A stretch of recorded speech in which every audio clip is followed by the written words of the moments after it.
बिस्मिल्लाहिर्रहमानिर्रहीम। अस्सलामुअलैकुम। University of education, division of arts and social sciences, lower mall campus, Lahore.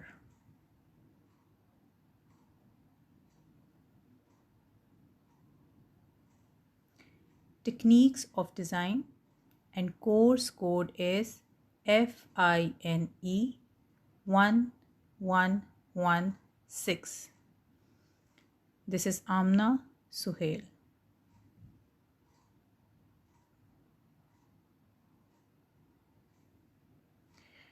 Today's topic is Basic Principles of Design. This is your lecture 5. Dear students, आज हम design के basic principles क्या होते हैं उसके बारे में पढ़ेंगे, जिन प्रिंसिपल्स के ऊपर रहते हुए हम अपना डिज़ाइन बनाते हैं, जिन रूल्स को फॉलो करते हुए हम अपना डिज़ाइन क्रिएट करते हैं, डिज़ाइन जो है उसको बनाया जाता है। इन बेसिक्स रूल के या इन प्रिंसिपल्स के बग़ैर जो हमारा डिज़ाइन है वो कंप्लीट नहीं हो सकता। तो हमें अपना जो डिज़ाइन है उसको कंप्लीट करना होता है इन रूल्स के अकॉर्डिंगली। सो सबसे पहला जो हमारा बेसिक या सबसे पहला जो प्रिंसिपल है डिज़ाइन में वो है balance. It ensures the feelings of equivalence across a canvas. So जो सबसे पहला हमारा प्रिंसिपल है वो बैलेंस आ जाता है, और इसके बारे में हम आगे मैं आपको बताती हूँ कि ये क्या होता है।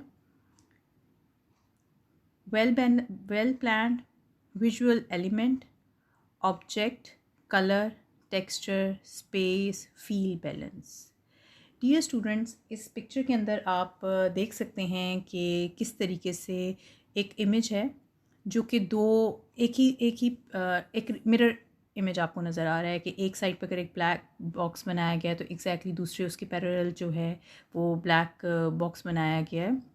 दिस इज़ बैलेंस, कि आप अपने डिज़ाइन के अंदर किस तरीके से एक बैलेंस क्रिएट करते हैं। अब वो जो बैलेंस है वो वेल प्लान्ड होना चाहिए। आपको पता होना चाहिए कि आप बैलेंस को किस तरह से क्रिएट कर सकते हैं। आप extreme right to left balance create कर रहे हैं, आप लेफ़्ट टू राइट कर रहे हैं, आप सेंटर में कुछ इस तरह से बैलेंस क्रिएट कर रहे हैं। आपके डिज़ाइन के अंदर बैलेंस जो है वो बहुत इंपॉर्टेंट रोल प्ले करता है। उसके बग़ैर आपका जो डिज़ाइन है वो प्रॉपर कभी भी कंप्लीट नहीं हो सकता है। वो एक विजुअली एक ऐसा एलिमेंट है जिससे आपका डिज़ाइन जो है वो एक स्मूथ, एक फ़ाइन, एक काम, एक बहुत ही ख़ूबसूरत इम्पैक्ट हमारे एक व्यूअर के अंदर जो है वो देख सकता है। अब वो जो बैलेंस है वो आप किस तरीके से क्रिएट कर सकते हैं। वो आप स्पेस के थ्रू क्रिएट कर सकते हैं, वो आप टेक्सचर के थ्रू क्रिएट कर सकते हैं, वो आप कलर के थ्रू क्रिएट कर सकते हैं, वो आप ऑब्जेक्ट के थ्रू क्रिएट कर सकते हैं। ये टोटली आपके ऊपर है, आप उसको किस तरीके से बैलेंस को क्रिएट करते हैं। और आप बिल्कुल फ्री फील, आपको देखने में बैलेंस जो है वो नज़र आना चाहिए कि जब हम आपका डिज़ाइन देख रहे हों, जो आप बना रहे हों, उसके अंदर हमें देखने में आपका जो है वो एक बैलेंस नज़र आना चाहिए, डिज़ाइन का एक बैलेंस नज़र आना चाहिए। उसके बाद हम नेक्स्ट जो अपना प्रिंसिपल है उसकी तरफ चले जाते हैं, and that is it emphasize. It highlights and make important parts stand outs. Highlights और makes a part stand out. Capture viewer attention, size, color, texture और shape. डियर स्टूडेंट, जैसे कि आप इस तस्वीर में, इस पिक्चर में देख रहे हैं कि किस तरीके से एम्फसाइज़ किया गया है, किसी एक चीज़ के ऊपर फोकस किया गया, और बाकी जो उसके साइड पे एलिमेंट्स हैं उनको एज ए बैलेंस के तौर पर, या उनको एक बैलेंस इस तरह से क्रिएट किया गया है कि सेंटर में एक बड़ा ब्लॉक बना दिया गया है जो कि एक फोकल पॉइंट है, जहाँ पे हमारा एक फोकस जा रहा है। Emphasize it's called a focus point, जहाँ पर एक व्यूअर जो है उसको देखते के साथ ही एक फोकसली उस एक ख़ास चीज़ की तरफ देख सकता हो जिसके ऊपर जो आपने एम्फसाइज़ की हो अपने डिज़ाइन के अंदर। अगर आप इसी एक पिक्चर को देखें तो इसके अंदर आपको एम्फसाइज़ भी नज़र आएगा, इसके अलावा आपको एक बैलेंस भी नज़र आ रहा है। अब बैलेंस को इसने किस तरह से क्रिएट किया गया है कि एक सेंटर में ब्लॉक है जो कि आपका फोकल पॉइंट है, आपका एम्फसिस है, और साइड्स पे उन्होंने 4 ब्लॉक्स जो कि उसके पैरेलल हैं, जो कि उसका वेट ऐसा लग रहा है जैसे उसके वेट को बैलेंस किया गया है 4 ब्लॉक्स के थ्रू। तो ये आपका बैलेंस, एम्फसाइज और बैलेंस दोनों को क्रिएट कर रहा है. सो आपके काम के अंदर, एक डिज़ाइनर के काम के अंदर, उसके डिज़ाइन के अंदर एम्फसाइज बहुत ज़्यादा इम्पॉर्टेंट है. ठीक है, तो ये आपका सेकंड प्रिंसिपल ऑफ डिज़ाइन है जो कि बहुत ज़्यादा इम्पॉर्टेंट है. इसके बगैर आपका डिज़ाइन जो है वो इनकम्प्लीट है, जहाँ पर आपका फोकल पॉइंट ही ना हो. थर्ड है movement. To lead the eye to the focus area in design. Movement और rhythm directed through line, size, edge and colour. Dear students, यहाँ पर मैं आपको बताती जाऊँ कि आपके डिज़ाइन के अंदर मूवमेंट बहुत ज़्यादा ज़रूरी है. अब वो लाइन के थ्रू हो सकती है, वो आपके साइज़ के थ्रू हो सकती है कि आप कहीं पर जो है वो अपने कुछ साइज़ जो हैं रिटन वो बड़े रखें, कुछ टेक्स्ट जो हैं वो छोटे रख लें. कलर्स के थ्रू हो सकता है कि कुछ आप इस तरह की मूवमेंट करें कि जो लाइट टू डार्क कंट्रास्ट कर रहे हो या डार्क टू लाइट की तरफ जा रहे हो, या आपके इमेज के अंदर कुछ इस तरह के इमेज क्रिएट किए गए हों जो कि एक मूवमेंट की फॉर्म दे रहे हों. जैसे कि ये भाई आपके सामने नज़र आ रहा है कि बिल्कुल ही लाइंस जो हैं वो बिल्कुल रिदम के साथ चल रही थी और सडनली वो जो हैं वो डायगनल कुछ नीचे की तरफ जो हैं वो फ़्लो कर रही हैं. एक मूवमेंट नज़र आ रही है. आप एक्सट्रीम लेफ़्ट से लेकर राइट तक जो है वो आपकी आंख जो है वो मूव कर रही है. This is a movement. आपके डिज़ाइन के अंदर, एक डिज़ाइनर के काम के अंदर मूवमेंट होना बहुत ज़रूरी है. अगर उसके काम में मूवमेंट नहीं है तो जो देख रहा है आपके डिज़ाइन को, एक व्यूअर जो है वो आपके डिज़ाइन के साथ जो है उस तरह से कनेक्ट नहीं कर पाएगा. वो थोड़ी देर आएगा, देखिएगा और चला जाएगा. लेकिन अगर मूवमेंट होगी तो उसकी आई जो है वो कंटिन्यूसली आपके डिज़ाइन में जो है वो इंटरेस्टिंगली मूव कर सकती है और वो डिफरेंट पार्ट्स को या डिफरेंट जो आपके एरियाज़ हैं उसको कैच कर सकता है, देख सकता है कि किस तरह से आपने अपने डिज़ाइन के अंदर या अपने काम के अंदर उसको यूज़ किया गया है. नेक्स्ट हमारा जो प्रिंसिपल है वो आ जाता है pattern. It builds familiarity and organized design for trouble-free viewing. Contrast appearing same element, shape, line, icon, text, sense of familiarity. Dear students, यहाँ पर आ गया हमारा पैटर्न. अगर आप इस इमेज को देखें गौर से तो आप देख सकते हैं कि कुछ ब्लॉक्स हैं जो कि बॉक्सेस हैं, कुछ स्क्वायर्स हैं जो कि बार बार रिपीट किए गए हैं एक पैटर्न के थ्रू, जो कि हमारे पास एक चेक की शक्ल आ गई है और हमने उसको कुछ शेप के थ्रू और कलर के थ्रू जो है वो एक पैटर्न की शेप दी है. दिस इज़ कॉल्ड पैटर्न, जो कि एक फिमिलर हों, जो कि बार बार रिपीट किए जा रहे हों. एक ही मतलब उसके अंदर एक ही पैटर्न के अंदर आप डिफरेंट यूज़ करके आप उसको रेपिटेशन कर सकते हों. उसके अंदर एक ही सेम एलिमेंट्स यूज़ किए गए हों पैटर्न के अंदर, उसके में अलग अलग पैटर्न्स यूज़ ना किए हों. अगर आप इस इमेज में भी देखें तो एक ही शेप है जो कि बार बार रिपीट करके यूज़ की गई है. This is called pattern. ये भी डिज़ाइन या डिज़ाइन में जो प्रिंसिपल है आपका वो बहुत ज़रूरी है कि कई जगहों पर आपको जो है वो ऐसे पैटर्न्स बैकग्राउंड में या फोरग्राउंड में या कहीं पे भी यूज़ किए जा सकते हैं जो कि आपके डिज़ाइन को या आपके इमेज को और ज़्यादा खूबसूरत बना देता है. तो पैटर्न जो है उसके बगैर आपका इमेज भी इनकम्प्लीट है. अगर आप बहुत ज़्यादा डिस्टॉर्टेड इमेजेस बना देते हैं या बहुत ज़्यादा कियोस ऐड कर देते हैं तो वो आपके काम के अंदर बैलेंस को क्रिएट नहीं करेगा और ना ही वो आपके पैटर्न्स जो हैं उसके पॉइंट तक आएगा. So you have to make some patterns like this. So next we will go repetition. It bring consistency and flow to the design. Flow create unity. Dear students, जैसे कि आप यहाँ पर देख सकते हैं कि किस तरीके से एक ही पैटर्न है जिसको बार बार इस तरीके से रिपीट किया गया है, जो कि एक फ़्लो, एक क्रिएटिव यूनिटी, एक रिदम, एक बहुत ही अच्छा सा, एक बहुत ही स्मूथ सा, बहुत ही अच्छा सा इम्पैक्ट हमें नज़र आ रहा है. ये हमारे डिज़ाइन में बहुत ज़रूरी है कि कहीं किसी जगह पे हमें रेपिटेशन करनी पड़ती है डिज़ाइन की, किसी ऐसे डिज़ाइन को बार बार रिपीट करना पड़ता है जहाँ जो आपके डिज़ाइन की इम्पोर्टेंस को दिखा सकता है. इस तरह से आप अपने डिज़ाइन के अंदर एक क्रिएटिव यूनिटी जो है वो ऐड कर सकते हैं कि किस तरह से एक ही इमेज है और आप किस तरह से उसको बार बार रिपीट करके आप उसको एक फ़्लो की शक्ल दे सकते हैं, ठीक है। So this is a main important feature of your principle, जहाँ पर आप जो है वो इस तरह के किसी भी किस्म के कोई एलिमेंट्स यूज़ करके किसी किस्म के कोई पैटर्न्स यूज़ करके आप अपने इमेज को और ज़्यादा खूबसूरत बना सकते हैं, ठीक है।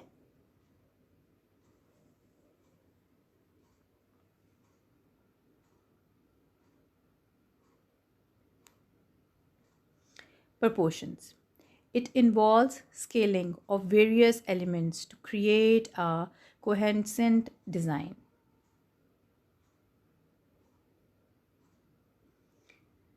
Scaling, organizing, proper placement of object. Dear students, हमारे डिज़ाइन में या आर्ट में प्रपोर्शन बहुत इम्पॉर्टेंट है। अगर आपका प्रपोर्शन ठीक नहीं है आपकी पेंटिंग में, आपके डिज़ाइन में, आपके आर्ट में, तो आपका जो इमेज है वो उस तरीके से अच्छा नहीं लगता। आपका प्रपोर्शन बहुत ज़्यादा इंपॉर्टेंट है, उसमें डिस्टॉर्शन नहीं होनी चाहिए। आपके डिज़ाइन में किसी भी किस्म की कोई डिस्टॉर्शन नहीं होनी चाहिए। आपको पता हो कि आपका जो डिज़ाइन है उसकी प्लेसमेंट किस तरीके से की जा सकती है, जो जिन चीज़ों को इम्पोर्टेंस देनी है या जो चीज़ें इम्पॉर्टेंट हैं वो किस तरह से प्रोपोर्शनली उनको रखना है। कौन सी जो है वो जस्ट एक उनके साथ एक हेल्पिंग हैंड के तौर पे आप उनको यूज़ करें, उनका प्रपोर्शन किस तरह से होना चाहिए। मतलब आप हर लिहाज से अपने वर्ड्स को, अपने टेक्स्ट को, अपने इमेज को, अपने कलर्स को हर तरीके से प्रपोर्शनली बैलेंस कर सकते हैं। मतलब कहीं ऐसा ना हो कि कुछ आप इस तरह से प्रपोर्शंस बना दें उसके कि एक साइड पे वेट ज़्यादा आ रहा हो आपके डिज़ाइन के अंदर और दूसरे साइड पे प्रपोर्शनली बहुत वीक हो। तो आपने अपने कंपोजिशन के अंदर या आपको अपने डिज़ाइन के अंदर इस तरीके से प्रपोर्शन ठीक करने हैं जहाँ पर हर चीज़ जो है वो प्रोपोर्शनली अपनी फिट इन हो। चाहे फिर वो आपके टॉपिक के अकॉर्डिंगली प्रपोर्शन हो या कलर्स के थ्रू हो या विजुअली देखने में प्रपोर्शन हो। हर तरीके से आपका जो प्रपोर्शन है वो बिल्कुल एक्यूरेट होना चाहिए, बैलेंस्ड होना चाहिए। उन सब चीज़ों के अंदर रहते हुए ही आपको अपना डिज़ाइन बनाना है। अगर आपका प्रोपोर्शनली वो वीक होगा तो आपका जो इमेज है वो बहुत ही ज़्यादा कियोस्टिक लग सकता है या वो बहुत ज़्यादा इमेच्योर इमेज जो है वो लग सकता है। अभी जैसे इस पिक्चर्स में देख सकते हैं कि किस तरीके से कलर्स को बैलेंस किया गया है। वेट का आइडिया हो रहा है कि किस साइड पे वेट कलर के थ्रू वेट ऐड किया गया और किस साइड पे जो है वो उन्होंने उसका वेट कम करके उसको बैलेंस किया। अगर किसी जगह पे बहुत वाइट एरिया है तो नीचे वाली साइड पे उसका वेट ऐड करने के लिए उन्होंने ब्लैक एरिया यूज़ कर दिया है। और अगर बहुत ज़्यादा वेट दिखाना था तो ब्लैक वाइट येलो कलर करके ऊपर जो है वो लाइट सा येलो करके एक बैलेंस है, बहुत ही स्मूथ सा बैलेंस है जो कि आपकी कंपोजिशन को या आपके डिज़ाइन को एक अच्छा बेहतर लुक दे सकता है। सो आपके काम में proportion is very important.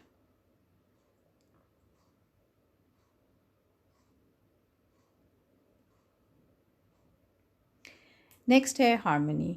It utilize familiar traits of design elements and puts them into focus.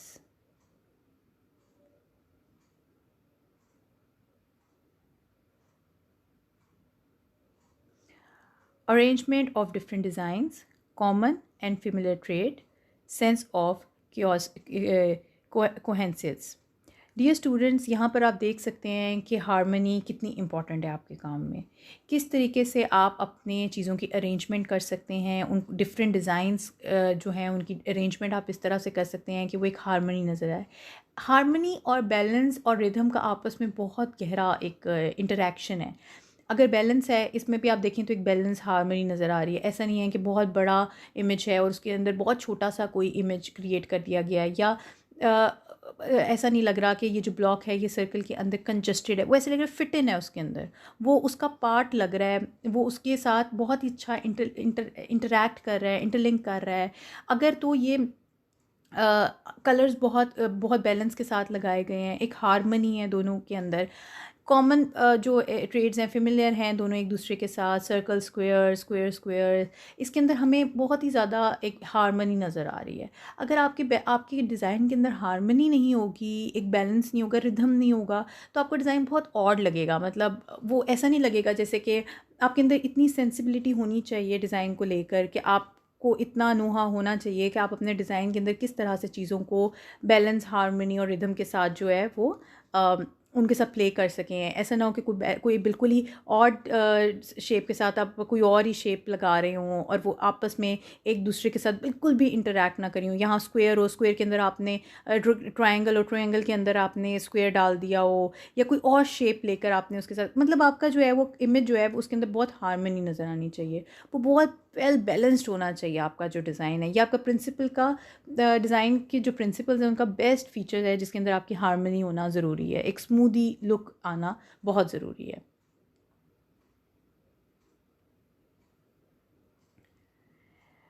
Next principle is contrast. It highlights the difference and puts an emphasis to what is important.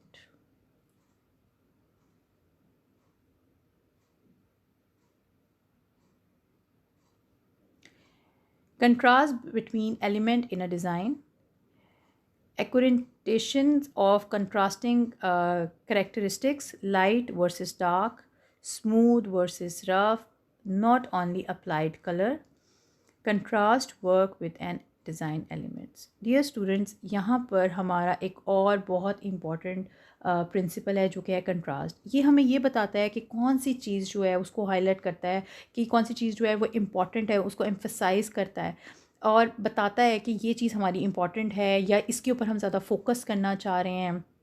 ये contrast के through हम कर सकते हैं। वो colour contrast हो सकता है, वो शेप का कंट्रास्ट हो सकता है, वो आपकी जैसे स्मूथ और रफ़ का कंट्रास्ट हो सकता है, किसी भी चीज़ का कंट्रास्ट हो सकता है। वो ज़रूरी नहीं है कि वो सिर्फ कलर का ही कंट्रास्ट हो, वो आपके डिज़ाइन के कुछ एलिमेंट्स के का भी डिज़ाइन हो सकता है जिसके थ्रू आप अपना इमेज जो है वो क्रिएट करते हैं। जैसे फॉर एग्जांपल अभी आप इस पिक्चर में देख सकते हैं कि कलर कंट्रास्ट भी आपको एक बहुत हाईलाइट नज़र आ रहा है कि रेड एक कुछ इंपॉर्टेंट कुछ इंपॉर्टेंस देने के लिए आपने उसको यूज़ किया गया सेंटर में। शेप के थ्रू भी किया है कि एक सेंटर में अगर स्मॉल शेप थी, क्योंकि कंट्रास्ट कर दिया, रेड कलर बोल्ड कलर लगा दिया, साइड पे बड़े बड़े सर्कल्स लगा कर उसका एक कंट्रास्ट ऐड कर दिया। अब अगर दूसरी साइड पर हम देखें जो स्मॉल इमेज है उसके अंदर एक बड़ा कंट्रास्ट रेड कलर लगाया गया, बड़ा सर्कल है, लेकिन उसके ही कंट्रास्ट में उसके पैरेलल जो स्मॉल सर्कल्स लगाकर उसका एक कंट्रास्ट क्रिएट किया गया है।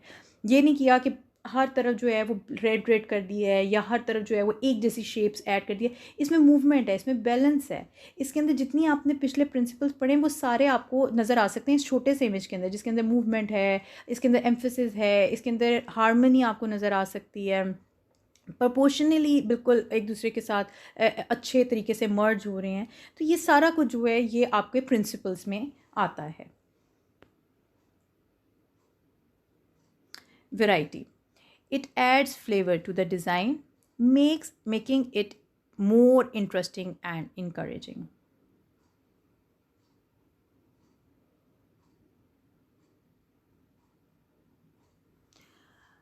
Indicating multiple and